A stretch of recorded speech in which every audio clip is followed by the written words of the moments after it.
Bom dia, boa tarde, boa noite. Estamos iniciando o episódio 5 do Pod Alma Leve. Eu sou a Ana Carolina, professora, linguista, psicanalista. Estou aqui com a. Meu nome é Ivani Furtado, sou psicóloga, trabalho com psicologia clínica e sou professora também. E estamos aqui novamente para continuar aquele nosso tema tão interessante, falando hoje sobre os riscos psicossociais, né? A nossa proposta aqui no Alma Leve é educar para a saúde mental. Em se tratando de educação para a saúde mental, tivemos uma grande vitória com a implementação da norma regulamentadora 1, que propõe que riscos psicossociais adoecem no ambiente de trabalho. E agora, a segurança e saúde do trabalhador precisa mapear os riscos psicossociais, precisa medir os riscos psicossociais, informar ao Ministério de Trabalho e construir um programa de gestão educativo para diminuir esses riscos no ambiente de trabalho. E, em se tratando de riscos psicossociais, vamos aproveitar bastante a nossa psicóloga Ivani, porque tem bastante experiência e ela vai poder falar melhor, né? Vamos falar do estresse. Estresse. Quem não é estressado hoje em dia, né? O que é o estresse? É um excesso de tudo. A Uhum. gente vive num ambiente, num mundo onde a gente tem um excesso de informações, a gente tem excesso de sentimentos que a gente não sabe nomear. Uhum. E hoje o que nós vemos como algo que está acima do que já se falou muito é a ansiedade. Uhum. A ansiedade, ela comete as pessoas de uma forma silenciosa, muitas vezes. São sintomas físicos que às vezes as pessoas não conseguem identificar como sendo ansiedade. Uhum. A pessoa acha que a ansiedade é só aquela agitação, aquela sensação de, ai, eu preciso fazer algo. Não, às vezes é aquela angústia que aparece do nada. É aquele aperto no peito, aquela dor física que aparece em algum ponto e a gente não sabe o que que é. Freud diz assim que o consciente esquece tudo, o inconsciente não esquece nada. Uhum, A ansiedade é tudo que está recalcado no inconsciente. exatamente. Então nós temos as nossas histórias de vida e as nossas construções de relações profissionais, familiares, que aos poucos vão minando a nossa capacidade de centramento, Uhum. né. Então o estresse, ele é um agente, adoecedor Sim, e é um risco psicossocial, agora que precisa ser mapeado pela, a implantação da NR1 e precisa ser diminuído no ambiente de trabalho com exatamente. um programa de gestão desse risco, certo? Jornadas excessivas. Nós, professores, jornadas excessivas. O professor, falando especificamente do professor, né? Não tem um horário fixo para trabalhar, porque ele tem o horário, sim, da hora que ele está dentro da escola, do ambiente escolar, mas fora isso precisa preparar as aulas, corrigir trabalhos, atender alunos, as demandas emocionais que vêm dos alunos também, né, que muitas vezes o aluno vem, para desabafar com o professor quando sente alguma sintonia, e como que o professor vai lidar com tudo isso também, se ele não tiver um apoio e uma forma de absorver aqueles sentimentos todos? As demandas familiares, né, a necessidade de estar sempre também se, especializando, de estar se atualizando. Então, ser professor não é simplesmente estar dentro de uma sala de aula e estar ali naqueles 45 minutos, 1 hora de aula. Não, é muito mais do que isso. É o antes, durante e depois, né? Antes, durante e depois. Então, assim, quer dizer, as jornadas excessivas de trabalho também é um fator psicossocial que precisa ser reparado pela NR1. Sim. Outra coisa, a falta de suporte, reconhecimento no ambiente de trabalho. É tão bom ouvir que algo que a gente fez está trazendo algum benefício, Uhum, né? E uhum, não apenas poderia ter sido melhor, ou algo que você fez não fez mais do que a sua obrigação. Sim, eu sei que eu não fiz mais do que a minha obrigação. Mas eu saber que aquilo que eu estou fazendo está agregando algo ao outro, que eu fiz muitas vezes com tanto carinho, porque quem gosta do que faz, faz com amor também, uhum, né? uhum, Não é apenas a obrigação. uhum, Mas o fato de você estar num ambiente aonde você se sinta acolhido e que você receba um elogio pelo aquilo que você fez, que um reconhecimento, né? reconhecimento. E o Uhum, reconhecimento, ele não é só o elogio, é o reconhecimento financeiro, sim. são todas as possibilidades que a pessoa tem dentro do ambiente de trabalho Uhum, de lidar com as próprias dificuldades uhum, também, uhum, né? Alguém que ajude muitas vezes a mediar as relações e que seja validado o seu sentimento, e não uhum. apenas algo assim, isso é bobagem, né? Isso é Ah, mimimi. eu tenho um Uhum. conflito com fulano. Ai, fulano é assim mesmo, deixa quieto que passa, né? Não, esses conflitos têm que ser olhados de perto, porque isso adoece. É, porque assim, ó, o que é um conflito? O conflito é uma necessidade não atendida. Exatamente. E aí, essa necessidade não atendida precisa ser vista, precisa ser respeitada, validada para ser superada. Uhum. Por isso, o exercício da escuta ativa, aliás, isso é um dos das pautas que precisam nascer com a NR1 nas empresas e nas escolas, a construção da escuta ativa. Uma escuta que se importa com o outro. Porque quando eu me sinto acolhido no meu ambiente de trabalho e eu sei que alguém se importa comigo lá dentro, eu fico bem. Uhum. Quando que eu não fico bem? Quando eu sei que ninguém se importa, quando eu me sinto abandonado no meu exercício de trabalho e não consigo exercer bem porque não construo boas relações com os colegas. Não há suporte. Então, esse também é um risco psicossocial muito comum, não somente em escolas, mas que costuma adoecer o trabalhador, Muito. né. Aham. Assédio moral. Ai, o assédio moral, quando a pessoa chega no consultório, ela já chega, geralmente, com receita médica, Uhum, uhum. ela já chega afastada, né? E o simples fato de pensar que ela vai voltar para aquele ambiente adoecedor já faz com que ela tenha piores. Então, Uhum. não adianta eu tirar a pessoa daquele ambiente, fazer todo um trabalho com ela, se a questão está no ambiente de trabalho.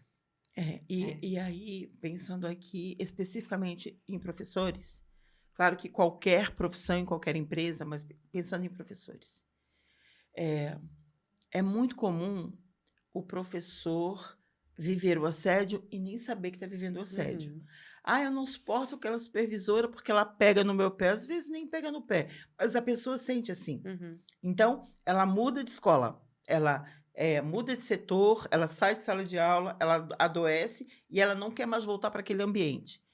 Todo ambiente que eu não volto mais lá, é porque aquele ambiente é mentalmente nocivo.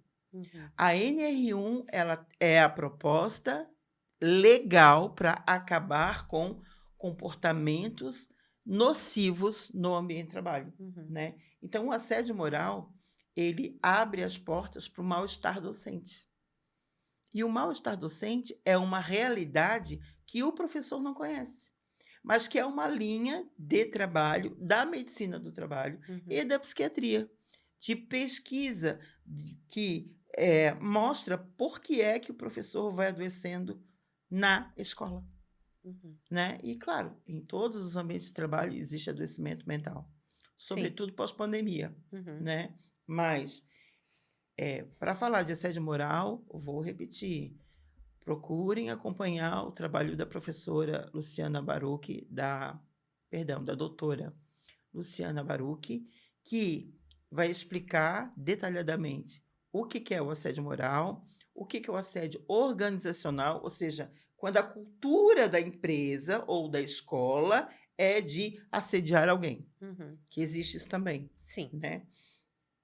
Quando, e assim, não só da escola, do governo, o governo tem uma cultura de desrespeitar certa categoria profissional, isso também é assédio organizacional.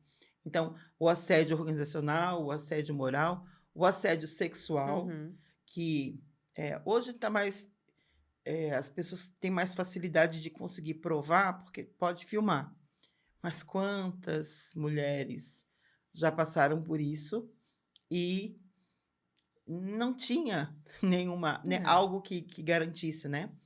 Pois a doutora Luciana Baruch, ela é auditora fiscal do trabalho, do Ministério do Trabalho, e ela multou o Banco do Brasil em 6 milhões de reais, um caso de assédio sexual, onde a funcionária precisava levar a mãe para garantir que o chefe não fosse abusar sexualmente dela. Absurdo. E ela ganhou, né? Aí, antes que perguntem, o dinheiro é para quem sofreu o abuso sexual. Então, a NR1 ajuda nesse viés de direitos do trabalhador. Uhum. Porque, vamos pensar aqui em burnout. Burnout hoje é considerado acidente de trabalho. E acidente de trabalho gera uma remuneração, um custo bem alto para a empresa, mas o trabalhador que fica sem condições de trabalhar, de voltar para o trabalho, esse trabalhador precisa ser indenizado, Uhum. né? Então, assédio moral, assédio sexual, assédio simbólico ou assédio organizacional. Além disso, que outros fatores de riscos psicossociais a gente tem? Pode ter, não tem, pode ter no ambiente de trabalho. Eu acho que uma das coisas que a gente precisa é cuidar das relações. Totalmente, né? Cuidar das relações entre as pessoas que estão ali. Nós estamos lidando com seres humanos que vêm de realidades diferentes. Uhum.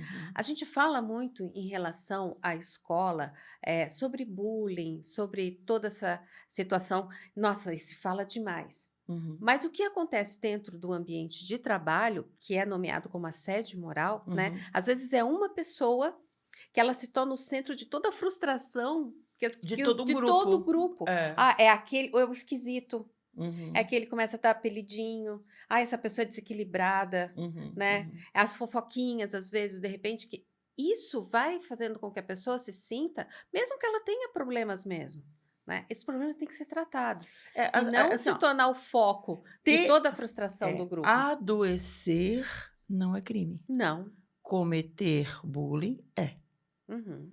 né? Assédio é crime. Assédio moral é Adoecer, crime. não. Então, isso que precisa ser levado em consideração. A comunicação, os aspectos emocionais, a dimensão emocional da comunicação. Não é apenas o que diz, é o como diz, Exatamente. em que momento diz e de que forma que diz. Uhum. Porque se for para intimidar, se for para dizer eu mando e você obedece, ainda que não em palavras, se for se o comportamento, se a comunicação não verbal for para intimidar, é assédio, Sim. né?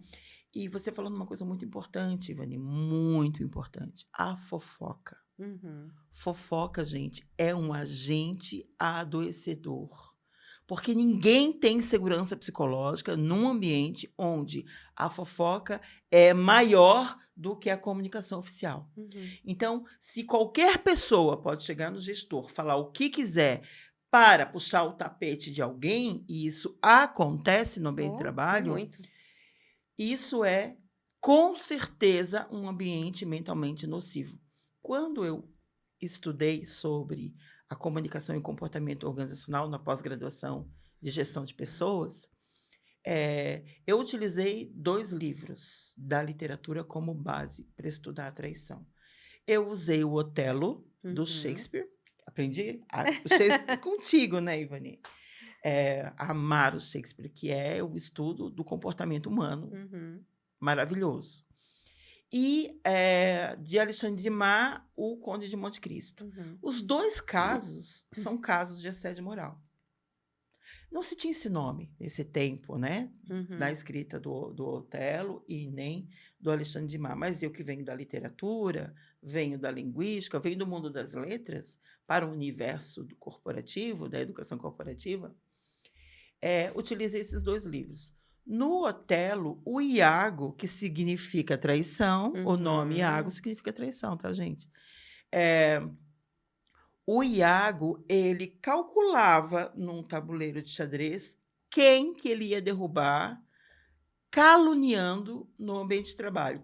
Por inveja, ele convenceu Otelo de que o Cássio, que era primo da Desdémona, estava traindo Uhum. o Otelo com a Desdémona. É uma tragédia de Shakespeare, ele mata todo mundo morre no final. Aham. Mas por que que eu utilizei isso e por que que eu estou falando desse livro aqui para tratar de fofoca, de calúnia, de manipulação, de comportamento narcisista perverso? Porque isso foi no ambiente de trabalho e causou a morte de todo mundo. No Conde de Monte Cristo, a mesma coisa. 3 amigos, por inveja, entregaram o personagem principal para o rei como um traidor, ele levando uma carta contra o Napoleão Bonaparte. Só Uhum. que ele não sabia ler e escrever. Uhum. Então foi uma armação, porque um queria a noiva, o outro queria o cargo, e foi isso que fizeram. Ele Aham. foi preso, ficou 17 anos preso, conseguiu, lá conhecer o conde, que, disse para ele onde é que estava o dinheiro, ensinou ele a ler e escrever, ensinou bons modos. E aí ele conseguiu voltar para a cidade, porque quando esse amigo morreu, ele entrou no saco do corpo que foi Uhum. jogado ao mar. E aí ele conseguiu fugir e conseguiu retornar pegou o dinheiro e retornou como conde de Monte Cristo. E se vinga, e depois se arrepende, e no Uhum. final da história, estou dando spoiler mesmo, mas é Aham. para poder explicar aqui. A mesma situação, em razão de assédio moral no ambiente de trabalho, acabou com a vida dele, como a da do Otelo, acabou com a vida dele. Uhum. Quem vive uma situação grave de assédio moral tem a vida dilacerada. Sim. Dilacerada. Então, é no ambiente de trabalho, mas o impacto é na vida É na como um vida. todo. Aham. Quanto pai de família não conseguiu recuperar a razão depois de sofrer uma situação de assédio? Uhum. Quanta mãe de família e quantas pessoas, por perversidade mesmo, na hora que assume uma chefia, faz questão de humilhar, faz questão de abusar, faz questão de mentir, faz questão de sacanear alguém. Quantas pessoas? Então, eu estou muito feliz com a NR1, mesmo, gente, de coração, porque eu vejo como um mecanismo divino para colocar os pingos nos is, como uma boa professora de português que sou, que gosto de fazer. Eu trabalho com comunicação e saúde mental.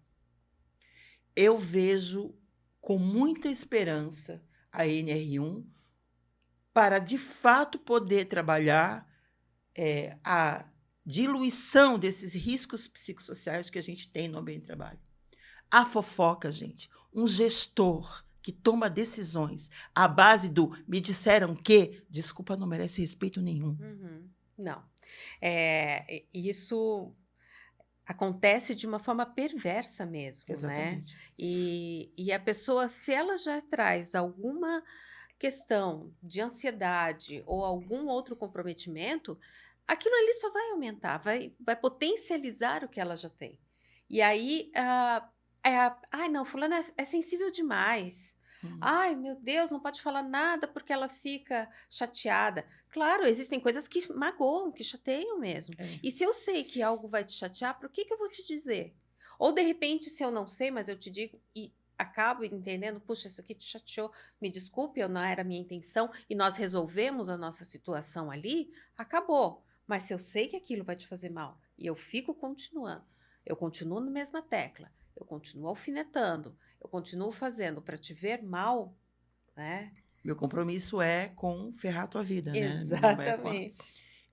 o gestor, ele precisa ser líder, porque nem todo chefe é líder. O bom líder é o bom jardineiro, que Uhum. vai entender, ele precisa entender de gente. E gente tem natureza diferente. Um vai ser o cactus, eu falo isso muito nos meus cursos, nas minhas palestras. Um é o cactus, não adianta querer tratar o cactus igual você trata a orquídea.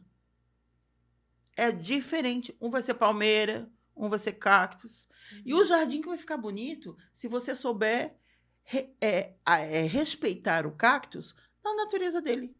Uhum. Respeitar a palmeira na natureza dela. Ou seja, cada um na sua natureza, no seu lugar, se sentindo ouvido, acolhido, respeitado na sua natureza, produz melhor. Então, Claro. o bom líder, o bom gestor entende que ele serve ao grupo. Não é o grupo que serve ele. Uhum. Ele tem que saber fazer a gestão olhando para cada um, compreendendo a natureza de cada um e respeitando a natureza de cada um. E entender, não adianta pedir para que um cactus dê a mesma flor que uma laranjeira, porque não vai dar. Não. Não vai dar. E aí, se você for um bom gestor, você vai entender onde você vai colocar o cactus para ele produzir o melhor que ele tem para produzir no seu ambiente, que você está fazendo a gestão. Isso é uma inteligência emocional, estratégica de gestão. Então, sobretudo, os líderes precisam se educar emocionalmente para saber como mitigar os riscos psicossociais, ler os riscos psicossociais e aprender a fazer uma gestão humanizada, respeitosa e produtiva. Uhum. Porque muito se engana quem pensa que, porque eu vou respeitar, então não vai produzir. Não, vai produzir melhor. Uhum. Vai produzir melhor. Vai, claro que vai. Né? A gente já tem, como eu acho que já falei aqui, né, que a P&G investe Isso. $1 na saúde mental e recebe de retorno 1,30. Então está lucrando. A partir do momento que investe, o retorno produtivo é maior. 1,30 agora. E com o passar do tempo, com certeza É aumenta. que Né? as pessoas imaginam que o afastamento ele vai acontecer simplesmente porque a pessoa adoeceu, então ela vai ter uma depressão, ela vai apresentar alguma doença psiquiátrica. Não. O adoecimento, emocional, né? Ele se manifesta através de enxaquecas, dores de estômago, dores no peito, problemas de pele, coisas que vão aparecendo no corpo fisicamente Uhum. e que não necessariamente se identifica num primeiro momento que esteja relacionado com questões emocionais. É a psicossomática. Exatamente, a É a psicossomática. psicossomática. Então, de repente, uma pessoa que tem enxaqueca com muita recorrência, o que está acontecendo? Vai investigar, faz exames, não tem nada, né? Não apresenta nenhum tipo. E uma pessoa que está com uma dor de cabeça ou com algum outro tipo de dor, ela não vai conseguir se concentrar no trabalho, Com certeza. porque aquilo ali é o foco dela. É tudo o que está, o mundo dela naquele momento é aquela dor, é aquele mal-estar que ela está sentindo, que pode estar relacionado até com uma forma dela se proteger, porque senão, como você falou, né? O inconsciente não esquece nada. Não, Então, nunca. ela se afasta, ela tem aquele atestado de 1 dia, um atestado de 2 dias, daqui a pouco apresenta um outro atestado. Ela está adoecida emocionalmente, mas é o corpo que está gritando, dizendo isso. Não aguento mais Não esse é só um lugar. choro, Uhum. né? Não é só um desabafo, não é só a pessoa ficar moadinha num canto, não é isso. É muito mais amplo do que isso. Uma outra auditora fiscal do Ministério do Trabalho, que eu tenho pesquisado bastante sobre, apresentou o caso de uma empresa que foi acusada criminalmente a partir do suicídio coletivo de profissionais, Nossa. porque um chefe dizia assim: vocês vão sair daqui, seja por bem ou seja por mal. Então, eles deixavam cartas e se jogavam pela janela. Meu Deus. A empresa responde criminalmente pelo suicídio coletivo. Então, as famílias vão ser indenizadas em razão disso. Olha o nível de adoecimento que uma pessoa pode chegar e que antes ninguém fazia nada. Uhum. Agora nós temos lei que nos ampara. Então, o suicídio é um risco psicossocial, né? Todas as violências psicológicas que a gente vive no ambiente de trabalho são riscos psicossociais e que agora precisam ser observados, mapeados, informados ao Ministério do Trabalho, ao trabalhador também, e esse trabalhador precisa ser de verdade acolhido e trabalhado para que ele se sinta bem no exercício da sua profissão. Uhum. Porque é o mínimo, né? Se sentir bem no exercício da profissão. Então, sim, a educação para a saúde mental é um meio de caminho para a construção desse lugar de trabalho saudável que a gente busca, né? Uhum. Não é possível construir um ambiente de trabalho saudável onde a pessoa não se sinta ouvida, acolhida. Então, o espaço de escuta, né, Ivani? A escuta precisa acontecer para, de fato, a gente diminuir esses riscos psicossociais, né? São muitos os riscos que a gente corre, na verdade, né? Fora os transtornos emocionais, a própria depressão. Uhum. Tivemos um aumento de 68,78% de afastamentos de 2022 a 2024. E não diminuiu. Uhum. Por isso nós temos a NR1 hoje, né? Como eu já disse, a causa é econômica, mas a consequência é para a nossa saúde e segurança. É um avanço para a saúde e segurança do trabalhador. Uhum. E agora nós precisamos nos educar conscientemente para fazer valer o nosso direito de trabalhar num ambiente saudável e de viver bem com o trabalho que a gente escolheu fazer. Uhum. Exatamente. Alguma coisa para acrescentar sobre a questão da diminuição das defesas psíquicas? Porque também tem isso, né? Cada vez que a gente leva uma lambada, a gente vai... É a imunidade, né? É. Aquela pessoa que vive gripada, Aham. que vive, ai, a minha rinite, sinusite, asites, né? Dermatites, porque o que que é isso? É uma forma de defesa também, O né? estresse inflama, né? Exatamente, a pessoa vive numa forma, um momento constante, num alerta constante. E isso cria formas de defesa, né? Então, eu estou escutando o colega falar, o colega de repente está falando de outra coisa que não tem nada a ver comigo, mas eu já estou tão intoxicada por aquele ambiente que qualquer palavra que eu escute, Me qualquer afeta. risadinha, eu acho que é comigo. Cria uma certa paranoia muitas vezes, né? Sim, Não, sim. fulano está falando de mim. Não, fulano não está falando. Mas por que ele está pensando que o fulano está falando? Porque ele já ouviu tantas vezes. Ele já foi criticado tantas vezes, Que já o ouviu copo tantas coisas, transbordou. transbordou. Então, qualquer estímulozinho que possa parecer uma fofoca, né? Como a gente falou há pouco, já traz esse sintoma, né, à tona. E aí as pessoas ficam como? A flor da pele. A flor da pele. Assim, quando o ambiente de trabalho ele é inseguro, é claro que a gente sempre vai estar à flor da pele. Alerta, né? Uhum. O cérebro está no sistema de alerta. Se eu estou no sistema de alerta, eu não relaxo. Porque é impossível eu ficar em alerta e relaxar. Uhum. E por que eu acabo adoecendo? Porque se eu estou sempre em sistema de alerta, eu não relaxo. Se eu não relaxo, eu não recupero energia para voltar no outro dia. A bateria vai acabando. A Exatamente. bateria humana vai acabando. A gente não deixa a bateria do celular acabar, mas a nossa a gente deixa, né? Deixa. Em nome de tantas, né? De consumismo, de eu tenho que dar conta, tenho que dar conta, a gente não para e a vida vem e para, né? Uhum. Exatamente. Então, assim, os riscos psicossociais são todos aqueles mecanismos que podem ser estressores no ambiente de trabalho. E aí, por exemplo, um professor, ele vai chegar um momento, se ele está muito estressado, que o barulho do recreio, o barulho dos alunos, o barulho já é um fator estressor, Uhum. né? Então, Agora, a partir da NR1, o profissional na contratação vai precisar ser informado quais são os riscos psicossociais daquela profissão. Agora é lei, ele tem que ser informado.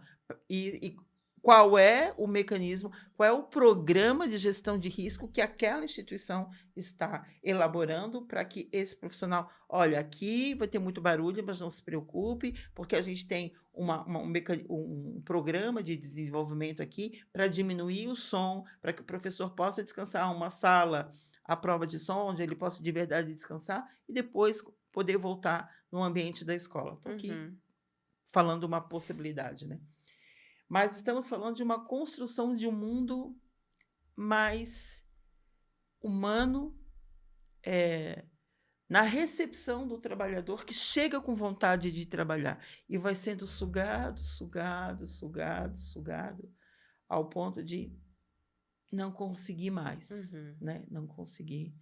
O burnout está aí para provar, né? Sim. Que o aumento do índice de adoecimento por burnout é absurdo, absurdo. Então, para a gente já pensar aqui em todas as consequências da pandemia, da Covid-19, nós temos aí um número muito maior de uma onda gigantesca de adoecimento em saúde mental, que é a onda que não está baixando, né? Exatamente. E por isso vem a NR1.